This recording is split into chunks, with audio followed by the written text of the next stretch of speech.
You know what's cool? Mandalorians. Old Mandalorians, new Mandalorians, Legends Mandalorians, canon Mandalorians. There's probably a Mandalorian out there that you like, but you know what's even cooler than a regular Mandalorian? Jedi Mandalorians. No, not those ones. This one, Tar Vizsla. But more importantly than him is his lightsaber, the infamous Darksaber. Chances are that you've seen it before. It's been in multiple Star Wars shows, secondary media, and merchandise. But what is it exactly?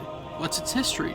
And why is the saber color black? So let's take a look into Star Wars history and trivia and see if we can't find answers to some of these questions. The year is 1977, and indie filmmaker George Lucas has just released his micro-budget film Star Wars, and overnight it's a cultural phenomenon. People who see it say it's the coolest thing that they've seen in a while.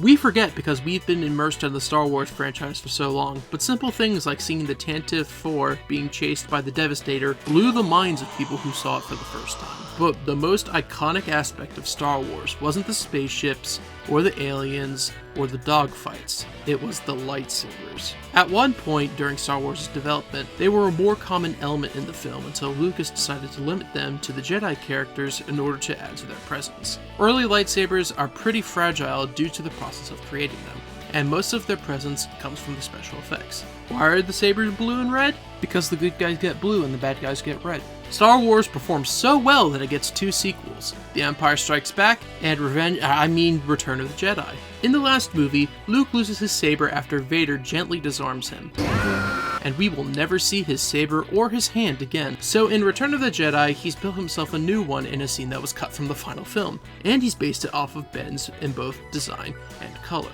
But there's a problem. During post-production, it's discovered that Luke's saber easily blends into the sky, so the choice is made to change his saber color from blue to green. This is the first time we've seen a new saber color on screen in a Star Wars film. Green. Flash forward to the 90s, and George Lucas has the idea to make some prequel films that will be loved by every single Star Wars fan. In these films, we get a much wider view of the Jedi Order in both the films and the growing expanded universe. Lightsaber props are advanced enough so that now you can do stuff like this a lot more easily. While The Phantom Menace mainly shows Qui-Gon and Obi-Wan using green and blue sabers respectively, the comic miniseries Jedi Council Acts of War shows a Jedi Order with a vast array of saber colors, like yellow, orange, pink, purple, and red? That doesn't line up. Star Wars media from this time depicted Mace Windu with a blue lightsaber, but it was changed to purple in Attack of the Clones at Samuel L. Jackson's request. Good guys are green and blue, bad guys are red. That's just the way it works. No purple left? You might get purple. Speaking of Attack of the Clones, as a part of Star Wars Bounty Hunter, a 4-issue comic miniseries called Jango Fett Open Seasons is released as a tie-in, documenting Fett's backstory as he battles a group of rival Mandalorians known as Death Watch, who are led by the evil Tar Vizsla. As the expanded universe continues to grow and become deeper, new lightsaber colors would become more common as more time periods were fleshed out and new ones were created. Characters like Mara Jade and Darth Revan are known for their purple lightsabers. Yellow lightsabers become a staple of the Old Republic, and in the distant future of the Star Wars galaxy, the Imperial Knights wield colorless lightsabers. In the expanded universe, colors become tied to the kinds of crystals that Jedi would use in their sabers, except for the Sith, who have to artificially create theirs because red ones don't occur naturally for some reason. As fan interpretations become a larger part of the Star Wars fandom, this also begins to apply to lightsaber colors. Some official content helps out with this too, but mainly things like Knights of the Old Republic. The Knights of the Old Republic also ran into the problem of how normal people were supposed to counter lightsabers in an era where they were much more common, and the solution they found were vibro swords, which people would use to duel Jedi and Sith alike. But back to lightsabers, most meanings applied to lightsaber colors are widely accepted headcanons, like how purple means that you find a balance between the light and dark side, and are also Samuel L. Jackson. It's the early 2000s and prequel media is being produced at a rapid pace, and nobody is more into the prequels than Hasbro. Hasbro asks Lucasfilm if they can make something to bridge the gap between Attack of the Clones and the upcoming Revenge of the Sith. And apparently, Cartoon Network was like, what about Genndy Tartakovsky? He's making this cool samurai show, but he might be interested. Genndy and his team proceed to cook so hard that they create not only one of the most visually striking pieces of Star Wars media ever created, but also some of the best action scenes, most well-known prequel characters and concepts, and a version of General Grievous that people will never shut up about. After the 2003 Clone Wars microseries, Genndy goes back to making cool cartoon shows, and as of now, hasn't made a Star Wars project since. Revenge of the Sith came out in May 2005, signifying the end of an era for most prequel content, but Lucas can't stop thinking about making more Clone Wars. A month later, at Star Wars Celebration, he announces Star Wars The Clone Wars, which will be 3D instead of 2D. Oh, it's disgusting! While gathering his creative team for the show, Lucas hires Dave Filoni, who had been working on an obscure animated series called Avatar: The Last Airbender at the time. Filoni almost misses out on the job that will define the rest of his life because he thinks that he's being pranked by the SpongeBob production crew next door, but he takes the job. In 2008, the first season and its pilot movie come out, and while both have an initial rough reception, there's enough potential here that most fans stick around. Meanwhile, The Force Unleashed debuts, and people love it, and detractors will never shut up about how Galen Marek is overpowered. One of the game's collectibles are crystals that change the color of the lightsaber or add buffs to it. And oh hey, look at this one, that's cool, I wonder if this will become relevant. Foreshadowing is a literary device. But back to the Clone Wars, Season 2 is where it hits its stride, as it will start featuring characters and story beats that will define its legacy. And the one we care about today are these chuckleheads. This is Death Watch, a terrorist group of warrior Mandalorians led by Pre Vizsla, who thinks that the Mandalorian pacifists led by Duchess Satine Kryze are cringe. For generations, my ancestors fought proudly as warriors against the Jedi. Now, that woman tarnishes the very name Mandalorian. Is there any relation between this Death Watch and the Death Watch from Open Seasons? No. Almost! Apparently. The main difference between the two is that this time they're more militarized and allegedly principled, and are currently working with Count Dooku, who wants to jeopardize Satine's position as leader of the Council of Neutral Systems. If the Republic moves to preemptively occupy Mandalore, Death Watch will be the heroes for stopping them. Fortunately, after some casual murder, the plan falls through, and Dooku's alliance with Death Watch along with it. But that first episode introduces the thing that you all clicked on this video to see. This lightsaber was stolen from your Jedi temple by my ancestors during the fall of the Old Republic.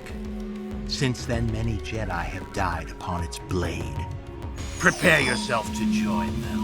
Apparently, it was always a part of Vizsla's design that he had some sort of weapon to fight Obi-Wan with. But George hated the idea of any kind of normal blade being used. This is disgusting. This is awful in every way. So vibro swords, or any kind of vibro blade, were out. And the design went through multiple iterations before they decided on the one that we know today. Death Watch does not appear in Season 3's Mandalore story, but Force Unleashed 2 releases soon after that arc wraps up, and now you can dual-wield Darksabers. Death Watch reappears in Season 4, where they graciously decide to help former separatist Lux Bonteri with avenging his mother's death by killing Count Dooku. They've had a glow-up since the last time they've appeared, and none more so than Pre Vizsla, who sports a cool new set of armor along with guns built into his helmet that he never uses. He claims that he got a cool scar from Dooku, but given how much he sucks at fighting Force users, he probably tripped at Dooku's castle and decided to lie about it. Also, here is new character and last-minute addition Bo-Katan. Little skinny, isn't she?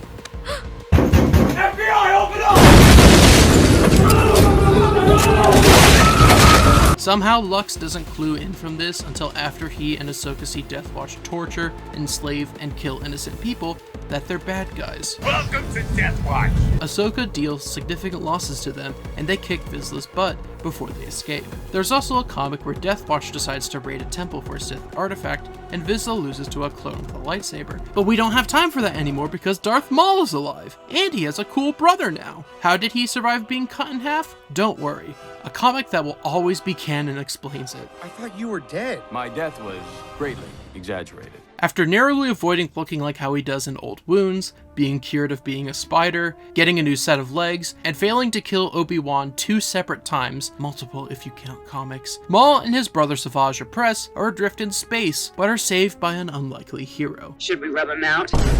No. Vizsla and Deathwatch kindly give Maul and Savage a glow-up, and in return they decide to help him take over Mandalore. Maul collects an assortment of old and new crime groups into the Shadow Collective, and saves Mandalore from themselves. We're Deathwatch, and we're here to rescue you.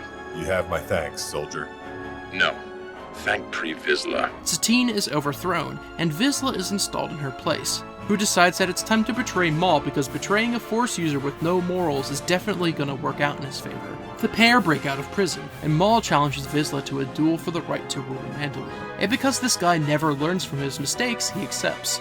After one of the coolest fights in the show, until the next episode, Vizsla gets decapitated, and Bo-Katan splits from Deathwatch after only now realizing that maybe they're the bad guys. Maul now owns the Darksaber, and he'll dual wield it with his saber until the next episode. The rest of Deathwatch decide to give themselves a makeover because they love Maul that much. Bo-Katan fails to save her sister Satine, Obi-Wan fails to save Satine, Maul kills Satine with the Darksaber, Mandalore plunges into a civil war, and Darth Sidious shows up because he's tired of Maul being in the show. What's up, Wheezy? During the best lightsaber duel in the series, Sidious wrecks house, kills Savage, and humiliates Maul. Is Maul dead? No, but the show is. Disney just bought Lucasfilm, and everything that isn't the 6 movies and the Clone Wars isn't canon anymore. A lot of projects that were in development during the merger are cancelled, including a LucasArts game focused on Darth Maul. This game honestly sounds like a fever dream, from Lucas wanting Darth Talon to be in this game even though she hasn't even been born yet, Savage being in some concept art even though he's dead, to all of the bizarre Sith lores featured in released concept art. To me, the most intriguing bit is from this prototype footage of the game showing Maul fighting several Deathwatch members wielding Darksabers. But because of the stage of development that the game was in, I don't know how much of this is reliable information beyond it being an interesting tidbit. Meanwhile, The Clone Wars was cancelled. The combination of high costs of episodes, declining ratings, and Star Wars now being owned by Disney meant that the original Cartoon Network run of the show was doomed. While a 6th season is eventually created when Netflix picked up the most finished episodes and produced them, most of the in-development episodes that we're able to see get adapted into the Clone Wars legacy. One of the things to come from the Clone Wars legacy is Son of Dathomir, a comic following Maul's misadventures after being broken out of prison by Deathwatch. Palpatine turns the full force of the Separatists on eliminating the Shadow Collective, while the Jedi try to apprehend Maul because that's worked out so well for them before. Also, Mother Talzin is helping Maul and trying to get a physical body again. After Talzin is killed by General Grievous, the Shadow Collective breaks apart because fighting the Separatists is too much for the other syndicates, and Maul and Deathwatch are on their own. In the comic, Maul wields the Darksaber as his primary weapon, and it's the last time we'll see him use it. When the Clone Wars was finally given a proper ending in the form of Season 7, Maul had not only found his previous lightsaber after he lost it when Palpatine captured him, but he constructed a second emitter for it. If I'm being honest, I think it's nice we get to see him wield a saber like this in the Clone Wars era at least once, but I think him dual wielding his original saber and the Darksaber was a much cooler look for him. But hey, at least you can still do it in The Force Unleashed too.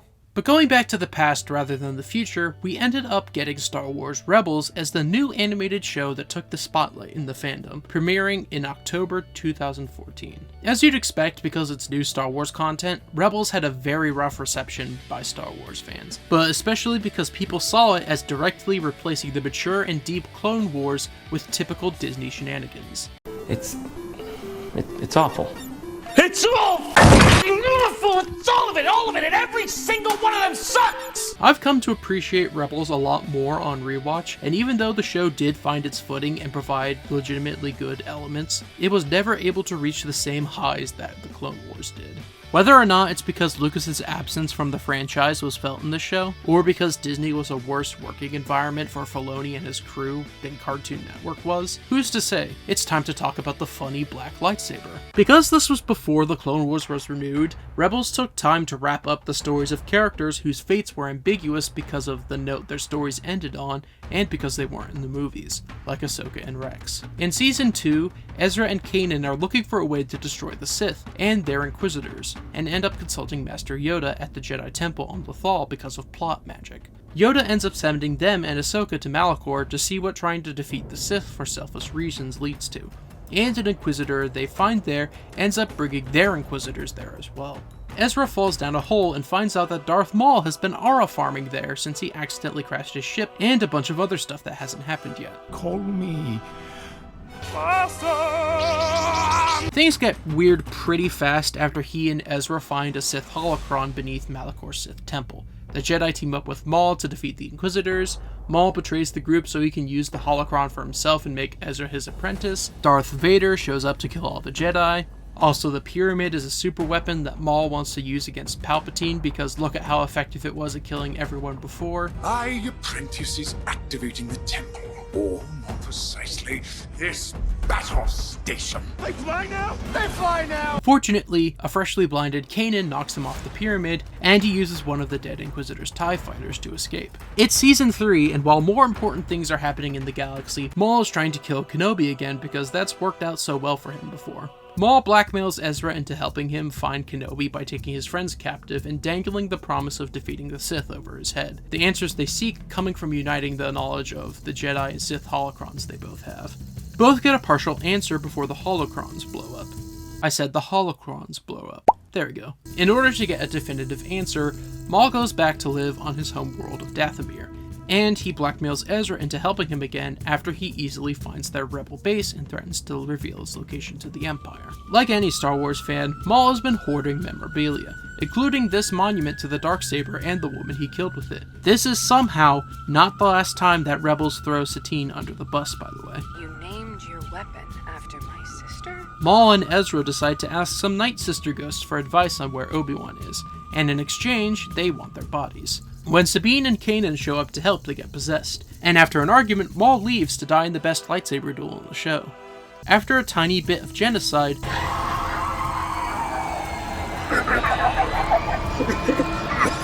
the rebels prepare to leave the planet, and Sabine finds the Darksaber just lying in the cave that they've all been in, and brings it with her. This somehow becomes the most definitive way for someone to become the Saber's new wielder. This is when the Darksaber gets elevated from being a cool weapon to a MacGuffin. It turns out that the Darksaber was created by Tar Vizsla, the first Mandalorian to join the Jedi Order. After he died, the Jedi kept it in the temple on Coruscant because look at that thing, it looks like the forbidden artifacts they safeguard there to keep them out of people's hands. But eventually, Mandalorians from Clan Vizsla steal it back and use it as their symbol to rule over Mandalore. This has a lot of implications about the Mandalorians in the Clone Wars, but that's a subject for another video. The Darksaber becomes a symbol of resistance against Clan Saxon, who rule Mandalore now and are supported by the Empire. And after Sabine's visit to encourage her clan to rebel leads to the death of Governor Saxon, Mandalore plunges into another civil war. The war quickly moves to Mandalore itself and against Governor Saxon's brother, who's definitely been here this whole time, where Clan Kryze joins Sabine's family in the rebellion, led by Bo-Katan. After the Empire deploys the super weapon that Sabine designed, and the show does its whole "we have to fight the Empire ethically" shtick that's really bad this season, Sabine decides to pass the Darksaber on to Bo-Katan. If there's one character I know would be a good Mandalore, it's the terrorist who decided to kill her sister until she stopped. But since all of Bo's development happens off-screen, the show decides that this is the happy ending for the Mandalore plot, with the houses rallying behind her to resist the Empire. I'm sure that will end well. Pre Vizsla is back, or at least his voice actor Jon Favreau is, and he's making a Star Wars show with Dave Filoni and some other people.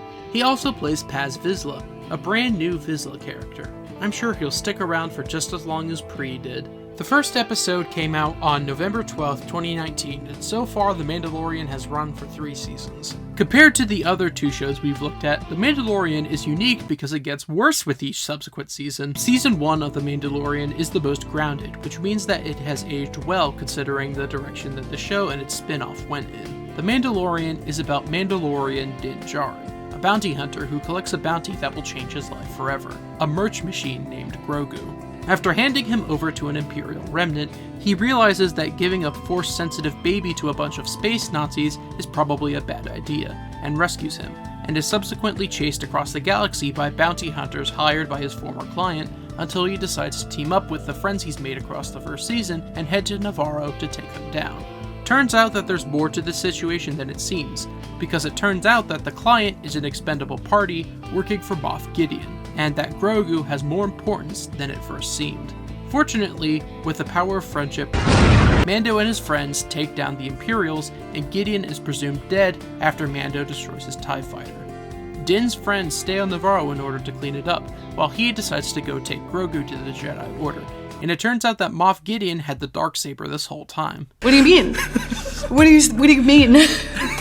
What do you mean? Season 2 is where the show starts laying the groundwork for how it will ruin itself. And part of that is the cameos. But we don't care about the nostalgia bait ones, we care about the only one that's remained relevant to the show. Bo-Katan! Mandalore may have been destroyed by the Empire off-screen, but she's trying to rule it again. But she needs to take the Darksaber back from Giancarlo Esposito first. I will kill your infant. Din meets her while looking for the Jedi, and after helping her get weapons for her plan to retake Mandalore, she sends him on a side quest with Ahsoka where he gets this cool spear that will be a long-running staple of the show, just like the Razor Crest.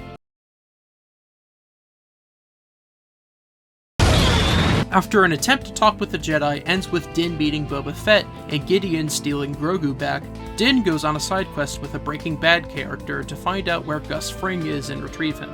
Mando has a duel with Gideon and defeats him, and since the show decides that combat is how the saber is won now, this means that Din is its new owner, much to Bo's dismay. But we don't have time for that because Luke Skywalker is here for the state-mandated fan service moment because that's what the show is now. And Din decides to give Grogu to him in a moment of character growth that I'm sure will never be undone. But no time for that, because it's time for Boba Fett to write a book. I wonder what he'll call it. Oh, I'm not talking about this show again, you can't make me. Anyways, this show takes a break from its handful of good ideas and underutilization of anything that makes people care about Boba Fett to give us 2 episodes of Season 3 of The Mandalorian early and meticulously undo everything that made Season 2's finale good. We get a lore dump about the Darksaber from the Armorer, the best Mando design in the series. Turns out that if the Darksaber falls into the wrong hands or is given rather than being won by combat, it means that bad things will happen to the Mandalorian people, which fits pretty nicely with the previous 2 owners. This is specifically where we find out that the Armorer and Din's people blame Bo taking the Darksaber as a gift rather than earning it as the reason why the Empire nuked Mandalore to the Stone Age. Also, Din isn't a Mandalorian anymore because people saw that he was Pedro Pascal, and that's bad. But if he goes and takes a bath in a mine on Mandalore, he'll get his Mandalorian subscription renewed. Then Mando gets a new ship, Grogu is back, Boba Fett kills an old man or something, and now it's time for the rest of Season 3 of The Mandalorian. A whole bunch of boring stuff is happening on Navarro, and Din goes to ask Bo-Katan for help, who's sulking on Kavala after all of her forces left her because she didn't get the Darksaber. She does tell him that the mine he's trying to take a bath in is under the city that she and her sister used to rule, and he goes there to discover that while Mandalore was glassed, it's not irradiated and the atmosphere is breathable. While trying to get to the mines, he gets captured by whatever this thing is, and Grogu goes to ask Bo-Katan for help, and she kills that weird thing and helps him take an underwater bath. Also, she sees a mythosaur. It's a dinosaur! Bo-Katan decides to hang out with Din after the Empire blows up her castle, and the Armorer accepts her into their group. Some misadventures happen with some dinosaurs and some pirates, and the Armorer decides that Bo-Katan will be the one to reunite the Mandalorians. Bo and Din head off to get her former followers to rejoin their group in the worst episode of the show. Let's address the banter in the room. I'm Steve. Eventually, after a whole bunch of really dumb stuff happens, Count Dooku was a flint and steel. Bo-Katan regains control of her group, and Din says that she's the new owner of the Darksaber too because of incredibly flimsy logic. While exploring Mandalore, I was captured, and this blade was taken from me. Bo-Katan rescued me and slayed my captor. She defeated the enemy that defeated me. Would this blade then not belong to her? It would. I hate this so much that I can't really talk about it in this video and we'll save it for a future one. But at the very least, she found it in a cave, and that's at least one legitimate qualifier based on the past ways that people have gotten the Darksaber. Everybody goes to Mandalore to go windsurfing with Skinny Pete, and they all find out that an Imperial remnant has been living on the planet this whole time. I also forgot to mention that Moff Gideon broke out of prison, and the main characters are here just in time for him to reveal all of his stupid plans. Did you think that he was the one in charge of resurrecting Palpatine this whole time, since most of his presence in the show was about cloning? Nope. Turns out he wants to build build an army of Force-sensitive clones of himself in Beskar armor as 4th generation Dark Troopers, because his commandos are working out so well, and he forgot that the Dark Troopers from Season 2 are far more effective against people who aren't Jedi. Fortunately, Paz Vizsla sacrifices himself to give the others time to escape from his monologue. That really makes you remember who's writing this episode. But at least it's not as bad as Iron Man 2. Anyways, it's time for the final battle, and for Bo and Gideon to have their rematch. Gideon asks if he can have the Darksaber back, and when Bo refuses, he destroys it like the petulant child he is. Then Din and Grogu show up, and they all use the power of friendship to defeat him. Then somebody drops a ship on him, and I guess the Darksaber is lost in the destruction, even though you probably could just fix it. The Darksaber is gone. Din officially adopts Grogu and goes off to be in a movie in a speculative 4th season that may or may not come out, and the Mythosaur is happy that the Mandalorians reunite. I assume that the Darksaber is somewhere with Bo's helmet waiting to get fixed, and okay, I'll drop it!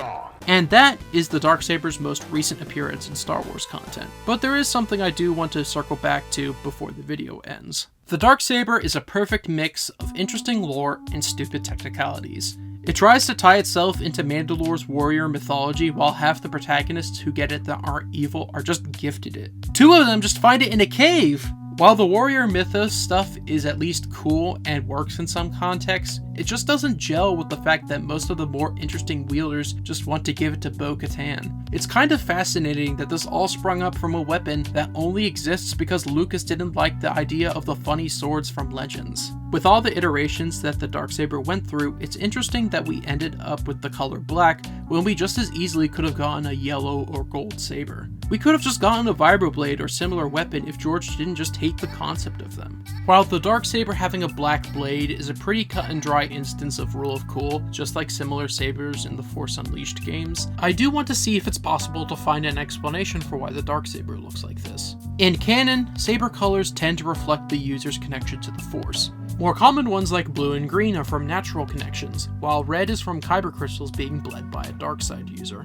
Going back to that cancelled Darth Maul game, I do think it's interesting how the Darksaber was featured in that test footage. It gives the impression that maybe the Darksaber was an anti-lightsaber, the ultimate anti-Jedi weapon created by Mandalorians to combat them, going back to the old idea of lightsabers being a mass-produced weapon. But seeing how this not only contradicts everything that we knew about the Darksaber then and now, and the fact that it's taking prototype footage out of context. And it didn't even get to the point of it being good or bad, it was all prototypes. It never really got to the point of it being a full-fledged game. I doubt this is the case, and is just an interesting idea I wanted to share. This image from a Vox article gives the idea that the Darksaber being black represents self-obsession, which fits for the Darksaber's evil wielders, but not really any of the heroic ones, including the Jedi who made it.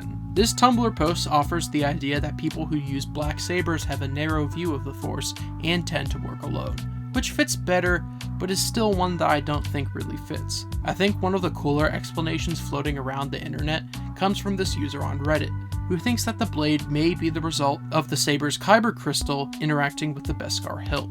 Or this person in the replies who thinks that the kyber crystal might even be laced with Beskar. I know that I'm cherry picking this, but my favorite explanation comes from my friend Lady Lemons. But it does have some ties to the behind the scenes stuff I watched while making this video. In the Clone Wars featurette where they discuss creating the Darksaber, CGI supervisor Joel Aaron describes coloring it as being similar to a black hole. It's a challenging thing because to have a black lightsaber, you almost want it to be like a black hole where it is as black as can be, as darker black than any shadow in the frame, and then have the edge glow white. And this is the analogy that we're going to go with for this theory. Hey Vsauce, Dalton here. Did you know that black holes are created when stars die and collapse in on themselves? So what if the Darksaber is powered by a dead kyber crystal? I like this theory the most because it makes Tar Vizsla building it the way he did more interesting. It makes the Darksaber a combination of Mandalorian and Jedi philosophy, and not just a cool weapon people can have sometimes. The Darksaber's hilt and overall design is a lot more warlike than most sabers we've seen, even older ones that would have existed around the same time, which is honestly pretty fitting for a Mandalorian Jedi. Meanwhile, I think it's entirely possible that black blades would be accepted by the Jedi Order, especially because of the High Republic. Not only does a Darksaber appear in concept art for the era, but the Order of that time feature the Jedi being more accepting of strange and bizarre members than we've really seen in canon at all up until this point. I think a dead Kyber crystal being used by Tar Vizsla fits in with the Mandalorian refusal to let the past die, and the Jedi's ideas of accepting things and giving them new life. Because of this theory, it gives depth to a gimmick lightsaber in a way that I really like.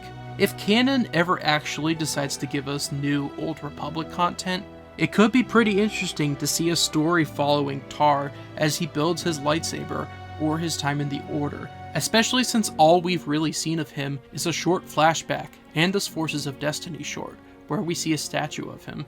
But the Darksaber is gone. So I don't know what the chances are of us ever seeing a story like that. The Darksaber is cool, and so are most of the people who've used it. Will we ever see it featured in a story again? Probably not, but it was a nice staple of Filoni shows when it was around. As one of the last bits of Lucas created content that was featured in canon, so it's sad to see it gone. But if there's one thing that I know about Star Wars, it's that it always has something wise to say about things you like going away. So take it away, Master Yoda! All younglings must be circumcised. Wait, that's the wrong thing. Make it stop, make it stop!